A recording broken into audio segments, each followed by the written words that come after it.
Well, good morning. It's Friday, the 1st of April, April Fool, and welcome to Hatari Radio, now Hatari TV. I wanted to say something about, well, several things actually. I wanted to talk about the story about SUTEP and WikiLeaks. Nobody seems to have any news about that. Nobody seems to have found the WikiLeaks cable. But if you do find it, please post it on Noparchor USA, because we'd all like to look at that. There are rumours that that is in fact just an April Fool, and that there is no such WikiLeaks cable. But then again, there may well be a WikiLeaks cable confirming that SUTEP did in fact talk to US Embassy officials about, well, private matters concerning the Thai King's health, which would be a less majesty offence if ever there was one.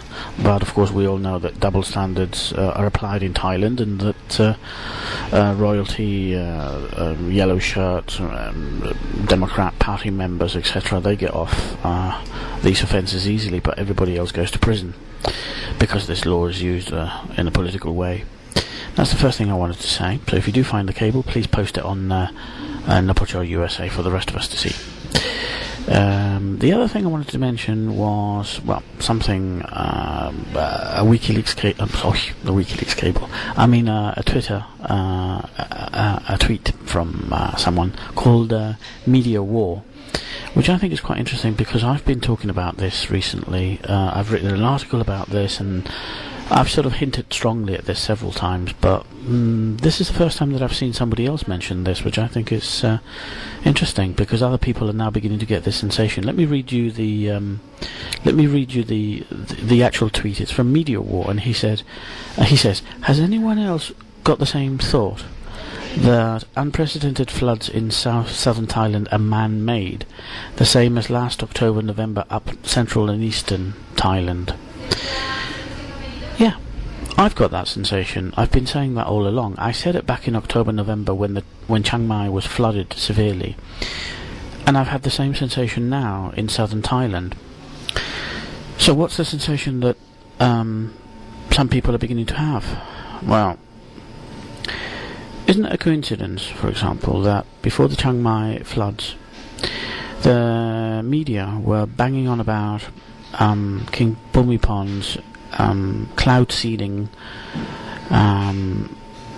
project to bring rain to the drought areas in Chiang Mai, and then in exactly the same way, a few days before the floods in southern Thailand, again the same reports were coming through.